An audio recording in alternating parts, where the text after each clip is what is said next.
Hey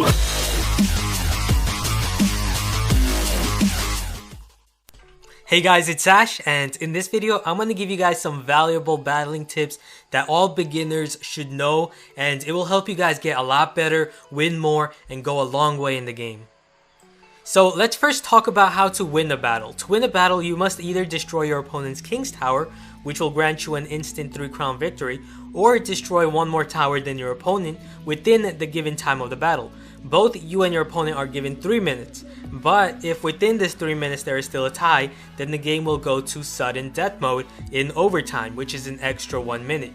And within this overtime period, the first player to knock down any of their opponent's towers will be claimed the victor. However, if neither player had succeeded in taking down the tower within this overtime period, then the battle will conclude in a draw.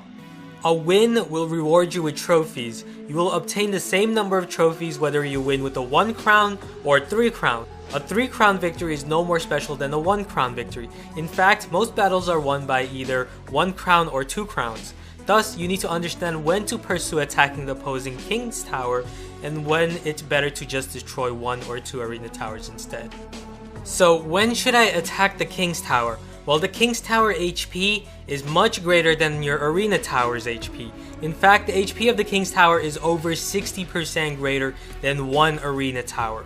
So it's usually much safer to win by either destroying 1 or 2 arena towers instead, and by playing good defense to prevent your opponent from destroying 2 of your arena towers. The king is in sleep mode when the battle begins, which means that he will not assist you on defense with his cannon as long as he is sleeping. In order for the king to wake up, one of the following must happen. One of the arena towers must be destroyed, or the King's Tower would have to be attacked. If both the arena towers are still up and the King's Tower is damaged, then that will awaken the king. So this is very important. You should avoid attacking the King's Tower if you have not destroyed an arena tower, as this will awaken your opponent's king on defense, and he will start firing at your troops with his cannon.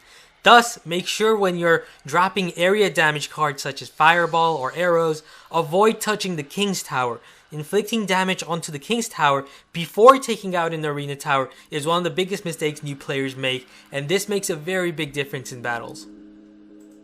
Now, after you have destroyed an arena tower, you must decide whether to destroy the second tower or destroy the King's Tower. Most of the time, it's better to attack the second tower as it has significantly less HP than the King's Tower and is also closer in distance. Usually, the only time you should pursue attacking the King's Tower instead of the second arena tower is if the King's Tower is at a low HP. Or if your opponent is in the lead by destroying 2 of your towers and you are low on time, then you need to make that quick decision of whether to go for the win by destroying the King's Tower or play it safe and go for the second arena to end the battle in draw or force overtime. Now, the secret to winning every battle is to efficiently use your elixir. Every card has an elixir cost value. To be in an advantage, your goal is to counter your opponent by using cards or combination of cards with a lower elixir cost than what is played by your opponent. For example, if your opponent sends out the Knight, which is 3 elixir, and Archers, which is also 3 elixir, then together that's a total of 6 elixir. Then if you use your Fireball, which is a 4 elixir card, to take both of these troops out at once, then this is a rewarding move because you spent a 4 elixir card to take out a 6 elixir combo.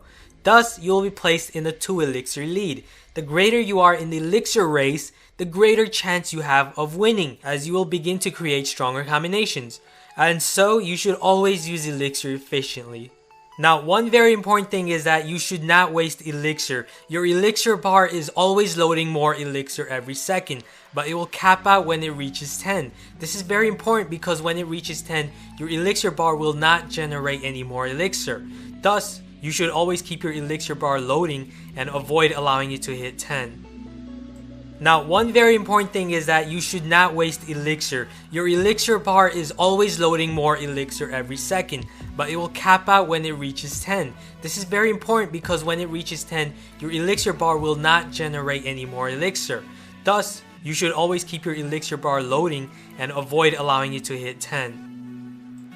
Do not recklessly deploy multiple cards all at once, as this will make it easy for your opponent to counter your combination of cards with the few elixir. For example, take the fireball example we used earlier. If you deploy your knight, barbarians, and spear goblins all at once, then you have spent all of your 10 elixir. However, your opponent can simply deploy a single fireball, which is only 4 elixir, and all your troops will quickly vanish, which will place you in a 6 elixir deficit and also render you helpless against any attack your opponent can form with his 6 elixir lead. Thus, it is very important to start slow, make good trade-offs with elixir, and counter with a good elixir lead. Sometimes it's a better idea to allow your opponent to deal a small amount of damage to your towers and in return take the elixir lead. For example, say your bar is at 5 elixir and your opponent sends out spear goblins onto one of your towers and you only have the barbarian or arrow card to counter. However, in this case, it is better to not use either card to counter the spear goblins. Why? Because the arrows cost 3 elixir. Using a 3 elixir card to solely destroy a 2 elixir card like the spear goblin is a poor trade-off. The barbarians cost 5 elixir and your bar is at 5. If you use the barbarians card, then you will run out of elixir, which means you're allowing your opponent to then create a stronger combo to both counter and target your tower. Your arena towers are protected by archers sitting atop them, which means that they will attack and destroy the weak spear goblins with a few hits while the spear goblins deal damage onto your tower. Even though your tower took some damage, it is still a great trade-off because in return you have taken a 2 elixir lead. This gives you the opportunity to form a stronger combination of cards than your opponent to deal even heavier damage. Now, when starting your battle, you should first allow your elixir bar to fill. You should not recklessly deploy your cards without first loading up on elixir, as this will only give your opponent the advantage. For example, say you deploy your prince card when the battle just started and you have 6 elixir, your opponent can simply place a tombstone which costs 2 less elixir and can quickly counter your prince and take a 2 elixir lead. Another example is playing a defense such as Infernal Tower right away. This is a bad idea as your opponent can just wait a few seconds to load up on elixir, plan out a good counter, and also weaken your Infernal Tower without even touching it because of the Infernal Tower's 40-second lifetime. Thus, it's important to first allow your bar to load up. Usually, you will face opponents who will also wait to deploy until they have a full elixir bar. In this case, you have 2 options. Option 1 is to deploy your card first. If you reach 10 elixir and deploy your card first, then you will be given a greater elixir lead for every second your opponent remains at full elixir and doesn't play a card. Option 2 is to deploy your card after your opponent has, and if you reach 10 elixir and decide to wait and deploy your card right after your opponent to play a better counter, then that will give your opponent an extra 1 elixir lead. Usually, it's best to deploy your first card at the moment or right before you have a full elixir bar. You should start slow. I have stated this many times that you should start your battle with a slow tempo, and this is a key fundamental to winning. When starting your battle, it is often a good idea to start with a low elixir cost card. For example, say you have the prince and the archer card in your hand. Do you start with the archers or the prince?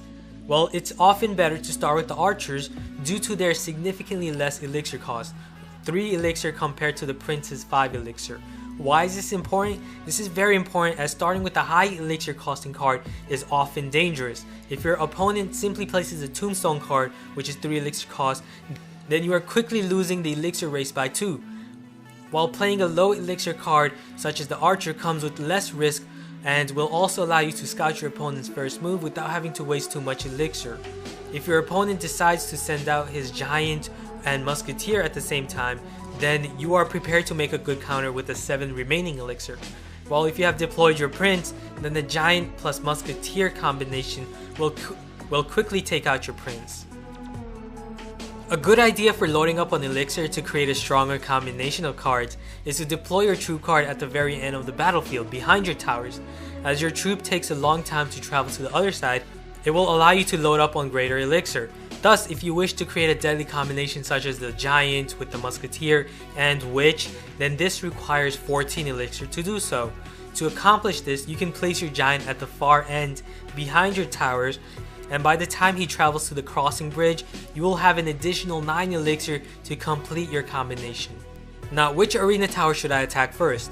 Well, when starting your battle, you may choose to attack either of your opponent's arena towers first. However, if your opponent chooses to attack first, then you should prepare a counter to his threat to protect your tower rather than ignore the threat and attack the other tower. For example, if your opponent sends out archers against your left arena tower, ignoring the archers and going for the right arena tower with your prince card is a bad idea because the archers will deal significant damage to your left arena tower, while there is no guarantee that your prince will make it to the arena tower, as your opponent can simply place a tombstone or skeleton army to stomp your prince. And so ignoring the threat and making a reckless play like that can cost you the battle right from turn 1. You should focus on destroying one arena at a time. A big mistake I see new players make often is that they keep switching towers. You should focus on destroying the tower with the lowest HP first, and then move on to attacking the second tower while also playing defense if you're in the lead to let the clock run out. Now, if you're losing from the start, then you can still win. You should try to shift the momentum of the battle towards the direction of your healthiest arena tower. For example, say that your left arena tower has 1000 HP and your right arena tower has 2000, and both your opponent's arena towers are at full health. In this scenario, your opponent will try to constantly target your left arena tower since it is obviously weakened. However, it is still very possible for you to win even if you're trailing. What you should do to make a comeback is to try to force your opponent to attack your right arena tower rather than your weakened left arena tower. In order to do this, you should load up on elixir, play a little defense on your left arena tower. Remember, arena towers have archers atop them to assist you on defense, so take advantage of that, and then make the first move in attacking your opponent's right arena tower with a good combo, such as a giant with musketeer behind. This will make it difficult for your opponent to ignore the big threat and will have him shift his offense to protect his arena tower. With his offense shifted towards the right side, you can now focus on repeatedly placing pressure towards this side, preventing your opponent from spending elixir to target your left side. This strategy will allow you to even the playing field while going for a 1 crown victory. The most powerful attacks are attacks that are played in combinations. For example, a card such as the Giant is not much of a threat alone as he is a very slow troop. However, when combined with the ranged attackers such as the Archer or Musketeer card, it becomes a much bigger task to stop this threat. A Giant alone can be taken down by a 3 elixir minion card quite easily, but with the assistance of archers behind him, the minions will not be able to take down the Giant as he makes his way towards your opponent's tower. Thus, you should constantly try to load up on elixir and also win elixir trade-offs and attack in combinations. So hope you guys learned a lot and liked this video. If you did, be sure to give this video a thumbs up and also subscribe if you haven't. I'm going to have a lot more of these Clash Royale guides. So thanks for watching. I'll see you guys again soon. Later.